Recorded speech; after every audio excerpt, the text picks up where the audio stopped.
Okay, नमस्कार।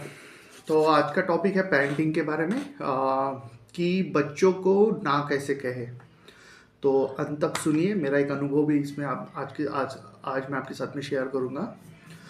तो काफ़ी पेरेंट्स का एक सवाल होता है, या हम लोग बार-बार इस सिचुएशन में आते हैं कि बच्चों को ना कैसे कहें, या बच्चों को कहाँ हाँ कहें, कहाँ ना कहें। तो मेरा कुछ एक्सपीरियंस शेयर करूँगा। तो रिसेंटली एक ऐसा हुआ कि मेरे बच्चे को स्कूल में उनकी ट्रिप जा रही है। हाँ, ट्रिप।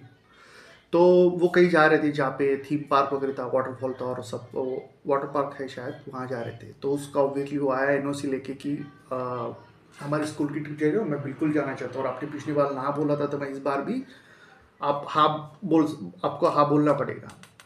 तो उन्हें ठीक है, मतलब कहाँ जा रही है वो सब बताया उसने। लेकिन तो मैंने कहा कि ऑब्वियसली तू मतलब नहीं जा सकता है। क्यों? तो बोले क्यों नहीं जा सकता। तो मैंने कहा कि देख, मैं बहुत सारे कारण नहीं देना चाहता, लेकिन मैं थोड़ा सा डरता हूँ, या पेरेंट्स एज अ पेरेंट में डरता हूँ कि वहाँ पे बहुत सारे बच्चे रहेंगे, वो लोग मतलब उस तरीके से ध्यान नहीं दे पाएंगे जिस तरीके से पेरेंट्स ध्यान देते हैं, ऑल ऑल दैट। तो उसने बहुत सारे एक्सप्लेनेशन दिया कि कैसे उसके दोस्त भी है, टीचर्स रिस्पॉन्सिबल है, टीचर्स ने कहा है कि आप पेरेंट्स को बात करने को बोलो, ऑल दैट। लेकिन मैं उस ना पे अड़ा रहा और मैंने कहा कि नहीं जा सकते, मतलब इसके लिए तो मैं अलाउ नहीं करूँगा। लेकिन इसके साथ में एक और चीज़ किया मैंने, जो शायद हमने बच्चों के साथ में करना चाहिए जब हम उनको ना बोलते किसी चीज़ के लिए, और वो था कि मैंने उसको प्रॉपर एक्सप्लेनेशन दिया।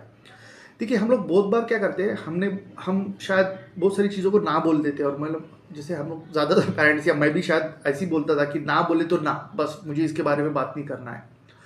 अब देखिए, इसके पीछे जो अगर हम लोग आप जब भी ये बच्चों के साथ में बात करते हैं या इस तरीके से हम लोग उनको बोलते हैं, तो उनके एक्चुअली हमको भी काफ़ी चीज़ों का एक एक्सप्लेनेशन चाहिए रहता है, अगर हमको किसी ने किसी नहीं बोला है किसी चीज़ के लिए। So बच्चे also deserve that. I mean, they also deserve an explanation that why we are saying no to them. तो हम लोग क्यों ना बोलते, इसका उनको एक्सप्लेनेशन देना चाहिए, एंड वो ऑनेस्ट होना चाहिए। देखिए, आप कुछ भी अगर उनको बोलेंगे तो वो शायद एक्सेप्ट कर लेंगे, लेकिन बच्चों में एक खासियत होती है, वो झूठ को पकड़ लेते हैं, और शायद उसको उनको पता भी नहीं होता कि ये झूठ है या ये है, लेकिन उनको समझ में आ जाता है कि ये तो असली कारण नहीं है। तो एक तो उनको ऑनेस्ट एक्सप्लेनेशन दीजिए, और उनको हो सकता है वो जो भी चीज़ हो, मतलब ऐसी शायद कभी कभार चीज़ आएगी कि जिसके शायद उसके लिए आप एक्सप्लेनेशन ना दो, तो आप उनको कह सकते हैं कि इसका ये एक्सप्लेनेशन आप जिस उम्र के हो उस वक्त मैं नहीं बता सकता हूँ, लेकिन इसका एक एक्सप्लेनेशन है।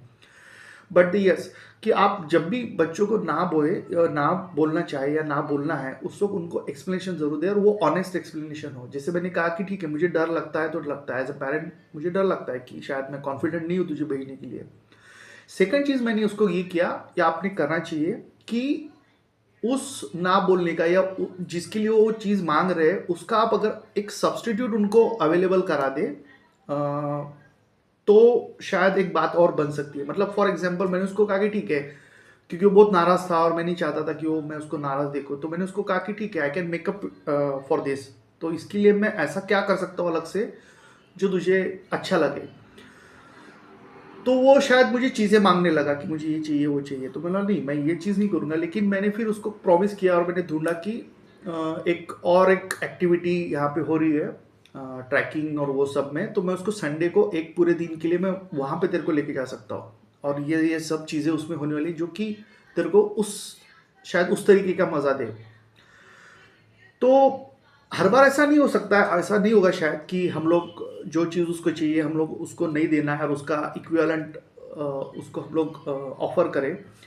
देखिए, इक्विवेलेंट इसलिए मैं देखता हूँ कि अ, अ, वो वो डिजर्व करते वो चीज़, वो क्योंकि वो बच्चे हैं। लाइक अडल्ट के साथ में ऐसा नहीं हो सकता शायद, मतलब नहीं, हम अडल्ट दे कैन अंडरस्टैंड, लेकिन बच्चों को अगर वो सब्सटीट्यूट मिलता है तो ही कैन अंडरस्टैंड दैट कि मेरे फादर या मदर नहीं बोलते, और उसका नहीं का मतलब नहीं होता है, बट मुझे मेरी ज़रूरतों को वो नकार नहीं रहे हैं, मेरी इमोशंस को या उसकी भावनाओं को अनादर नहीं हो रहा है उसका, that his feelings are still respected.